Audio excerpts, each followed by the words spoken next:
You're listening to Today at Museum of the Bible. These exclusive conversations with authors, scholars, and specialists visiting the museum focus on how they are currently engaging with the Bible in their lives and work. Welcome to Today at Museum of the Bible. My name is Jeff, and we are joined today by special guest Dr. Craig Perrier. Craig is a high school studies curriculum and instruction specialist for Fairfax County Public Schools, just across the river in Fairfax, Virginia. That's right, yeah. A little ways. Also an online adjunct professor of education for Framingham State University and the teacher certification program Educate VA. So Craig, thanks for being here. My pleasure, Jeff. Great to be here. Yeah. Thank you. So social studies teacher at Museum of the Bible. Like, how did that happen?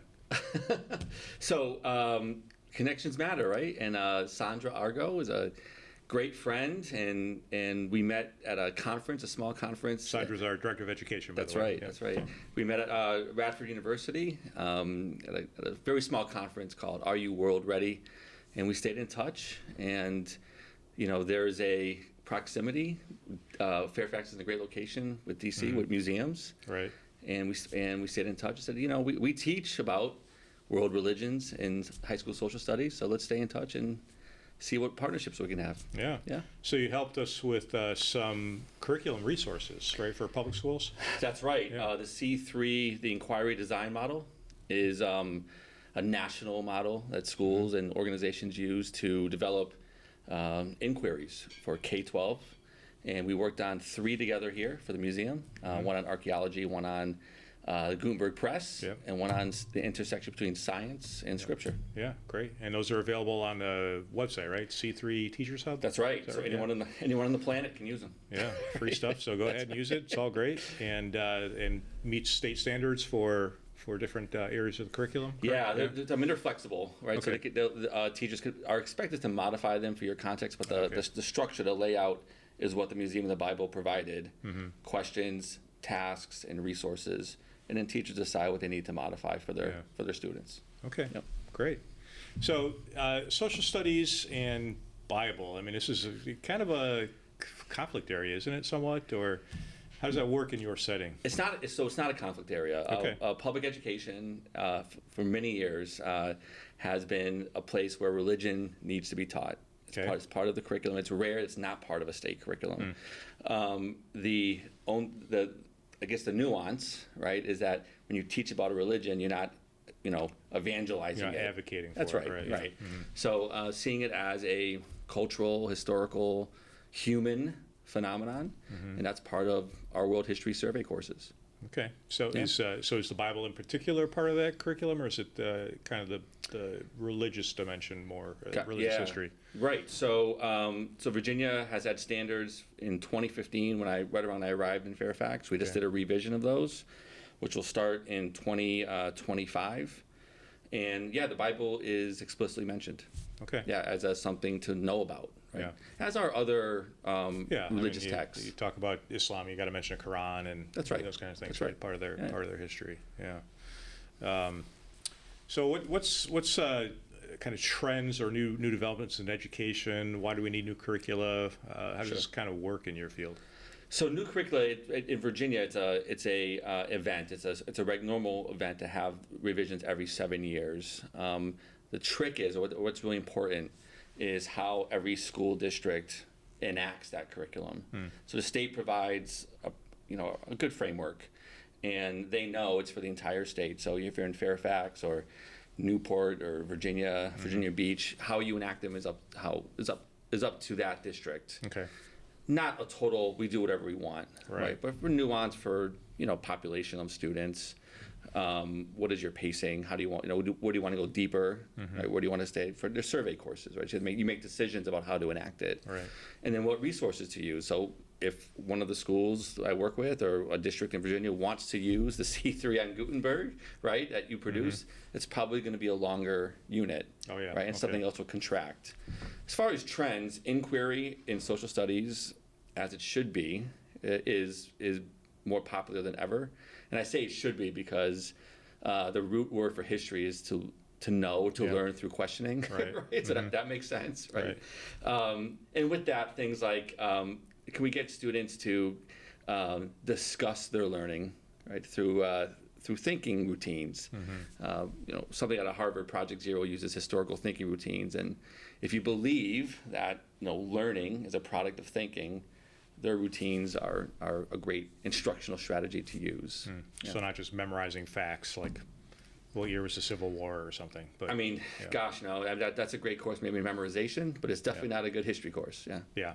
Yeah. Pretty boring history course. Yes. An exam that you forget after you take it, right? 100%. Yeah. Yep. Yeah. So in teaching social studies and the religious elements, the religious history that you teach. Sure.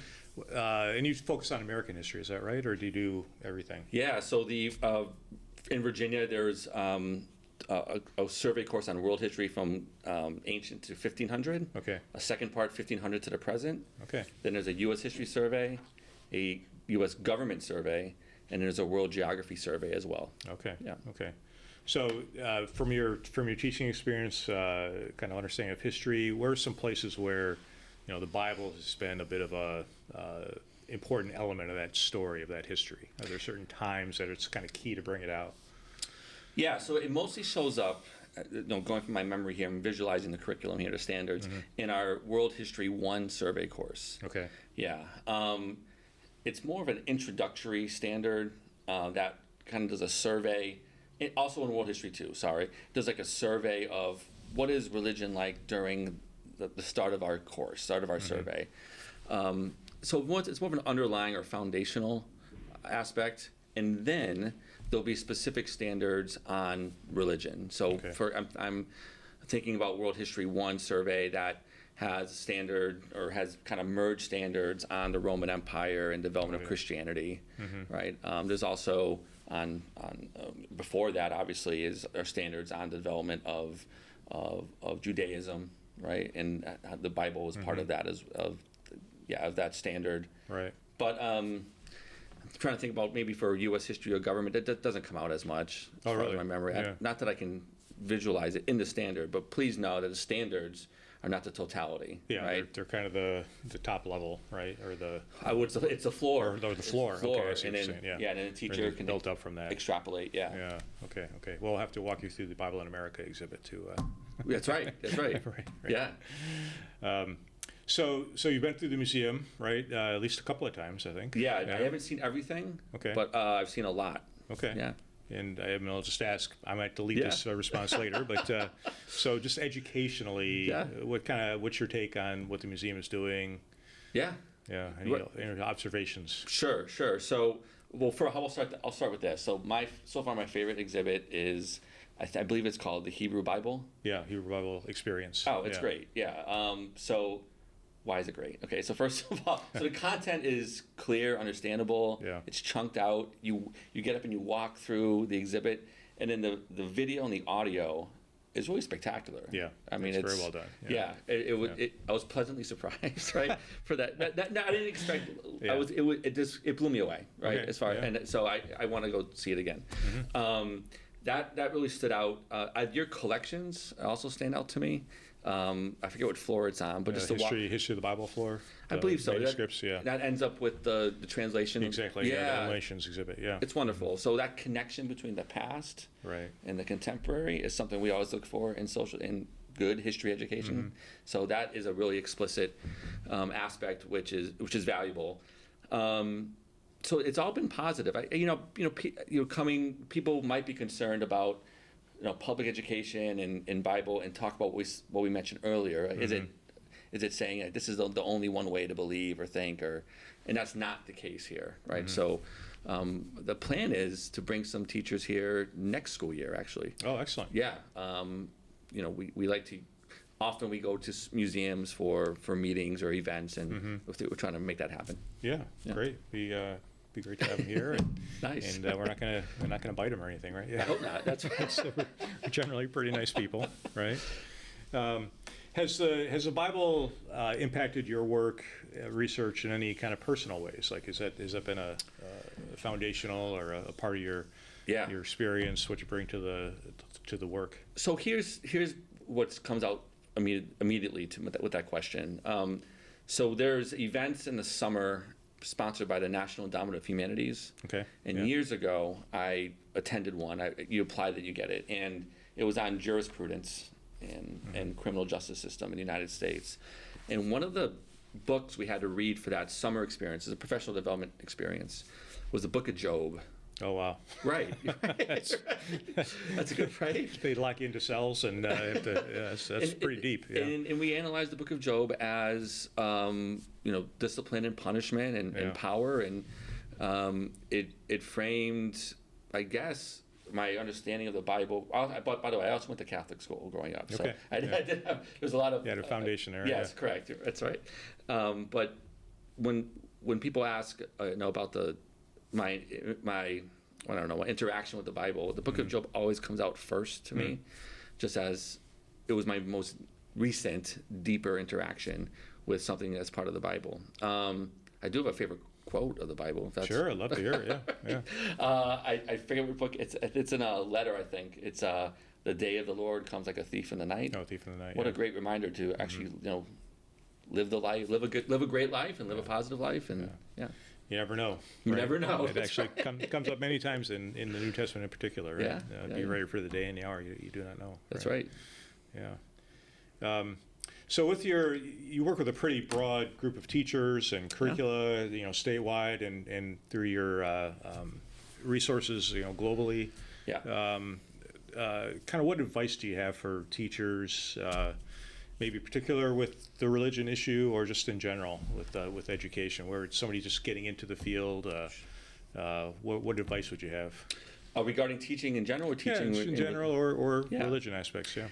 Right. So, one of the things, maybe I'm thinking back to like the teacher prep programs that I was in and that I'm part of. I think one of the great things to do is to remind teachers that teaching is a creative experience, right? Mm-hmm. And part of that is creating, I guess in this case, relationships with your students. Yeah. Super important. You asked about, this is a good flashback memory from the previous question regarding educational activities in the museum. So what I've seen, your docents or your experts here, your facilitators, are able to make great immediate connections with either families or kids coming through schools or whatever the case.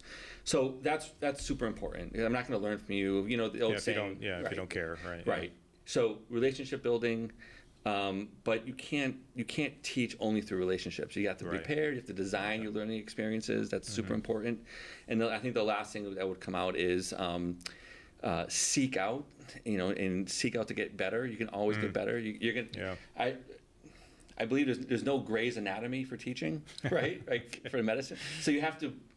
Everyone thinks they might know what to do, but you build that and you put together your own understanding of teaching and learning, and so in order to do that, you have to talk to people and go to PD and ask people, how do I make this better? Mm-hmm. And that's the creative process, I think, of teaching any subject area, not just social studies. A new method or a new way of coming at something just kind of refreshes everything. Even if you might teach the same content, just gives you a fresh way to come at it. How to use some new technology or abandon old technology. Yeah, exactly. I taught for 18 years, so trying to keep things fresh. Not just rattling off the same stuff every year. Absolutely not. No. Quite it's a lot of work. It is. It's a lot of work. It's funny. One of my first days on the job in Fairfax, we had our opening conference, and a retired military officer came over and introduced himself to me, and he said, I've been here for 3 years or so in Fairfax, and I got to tell you, teaching is much harder than being a military officer. And I said, well, why is that? He goes, well, in the military, I could tell them to do something, and they would do it. Oh yeah. Right, but now you're like, why? And why do I have to do that now? Right? So he quickly learned. He goes, yeah, this is harder than I thought, but it's also super rewarding. Yeah. You see people grow and change. And the spark, right? It's very exciting. Yeah. I mean, why did you get into teaching in the first place? Is it intentional or by accident? Intentional. I never knew anything else. I think I always target maybe 7th grade as being asked. I said, I want to be a teacher. 7th grade? They're like middle school. They're like... No, I was in 7th grade. Oh, you were in 7th grade. I was in 7th grade. Yeah. So 7th graders are tough, yeah. I taught middle school, It's like but going into college, undergrad, I think I was a rare person among my friends that knew what they wanted to do, Yeah, and right. that's always been the trajectory. Yeah, so I taught in the United States, I've taught overseas, I've taught private, public, worked for nonprofits, all in the educational universe, I guess, world. Wow. Yeah. Wow. Always social studies from the beginning, or did you end up on that just by personal interest or accident, maybe? No, it's always been history. It's always been history, social studies. Yeah, and then more recently, teacher preparation programs and some educational technology courses as well. Right, it's important, right? Because that's you don't want to teach. I don't want to teach. I don't want folks that work for our school system to teach like they did when they were in school. Yeah, no, that's teaching for yesterday. Yeah, I want to teach for tomorrow. Yeah. So teaching overseas, is that similar, different from the U.S.? Oh, it was very different. Okay. Yeah. So Where was it? It was in Brazil. Brazil, yeah. 3 years in Sao Paulo and 3 years in Rio. And Wow. it was early in my career. It was in my the first 8 years, the first 8 years of my first 8 years of teaching. Wow. Yeah, and it was international schools overseas. So not Department of Defense schools. These are a little bit different. Right. And I guess like the one of the main things that stands out is because there's an expat population, like that staff often becomes your family. Yeah, right. Yeah, so you're not necessarily going to get that at your job in the United States. Yeah. Oh, interesting. So you didn't have to learn. Well, you did probably learn some Portuguese, right? Of course I did. Yes. Yeah. Absolutely. I have a connection with Sandra. Yeah. Sorry, she hasn't convinced me yet, or I haven't been able to absorb it yet. It's my problem. Well, Brazilians were very flattering. Every time I spoke Portuguese, I was doing a great job. I know I wasn't. I don't know if you were. But It's not the French or the Germans, right? They just Correct, make fun of that's you right. to try to speak it. Yeah, it doesn't work at all. Right. That's good. So looking ahead, kind of what are some goals in education that you have long term? Myself personally? Yeah, personally, or just where should education be going in a way? Okay, so how about personally? So I just recently got my doctorate, so this is congratulations. just about a year ago. Thanks a lot. All right. And before all the memories and research goes, I forget those. Yeah, right. The goal is to at least promote a book on the research, right? So wish me luck on that. So have you written it yet? No. Okay. I got to get the 2 chapters Okay. first. So outline it first in a couple chapters, and we'll see what happens. Hope maybe it'll be a self-published one. Who knows, right? Yeah. But I want to at least try it, right? But for goals in education, I mean, in all seriousness, I think it's gonna be attracting people to the profession. Interesting. Yeah, because it's tough. I mean, the numbers after COVID and that whole experience, right? There's fewer teachers getting into the field. Yeah, I right? mean, I've seen some articles saying that's kind of, it's been either exaggerated or it's not really, and I don't, articles of research and maybe what's happening don't always jive, right? But I think it's real, right?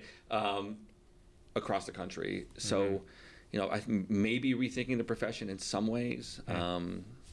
If I had, a magic wand, I think the first thing would be to, make class size smaller. Oh yeah. Right? People talk about the importance of feedback, giving feedback from, one person giving feedback to 30 or 35 or to 16.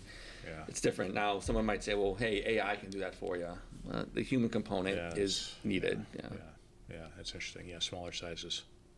And therefore, you need more teachers. Right? Well, obviously, if you need more teachers, Yeah. you would need more teachers for smaller class sizes. Yeah. What's the biggest reward of teaching? Biggest reward of teaching is when a former student, right, comes back and lets you know the impact you made on them. Yeah. I'm guessing every teacher's had at least that happen at least once, right? And it's fantastic because I don't know, is it a receipt or some evidence of Something happened. something stayed, Yeah, right? something Right. stuck, yeah. And you and I can think back, and we probably can remember a teacher from 3rd grade or 2nd grade, right? But then hearing that verbalized or having that contact is that extra, I don't know, extra smile or exclamation point or whatever the case. What stands out to me on this one was teaching in high school. At one point, I was teaching the IB history program out in Springfield, Mass. And this student of mine was she was very resistant to the grayness of things. I like things black or white. Oh, It's yeah. not the way the world is, right? And she went off to a great college, and maybe in her sophomore year, she looked me up. She goes, I know what you mean now about the grayness and the complexity, right? I have to be able to navigate that and be comfortable in that spot. Yeah, and figure out how to think your way through it. Right? Yes, yeah. It's not always just a easy answer, right? Binaries are limiting, Exactly. right? Yeah, great. Well, Corey, great to chat with you today. My Thanks pleasure. for your help Yeah. with the museum and the inquiry design C3, model resources that we have on the C3 Hub. Hope people find those, and look forward to welcoming your colleagues here to the museum next school year. I appreciate it. It's been great. All right. Thanks, Craig. Thank you. And thank you for joining us on Today at Museum of the Bible. Thank you for listening to Today at Museum of the Bible. Join us again to hear how authors, scholars, and leaders are engaging with the Bible every day. Only on Today at Museum of the Bible.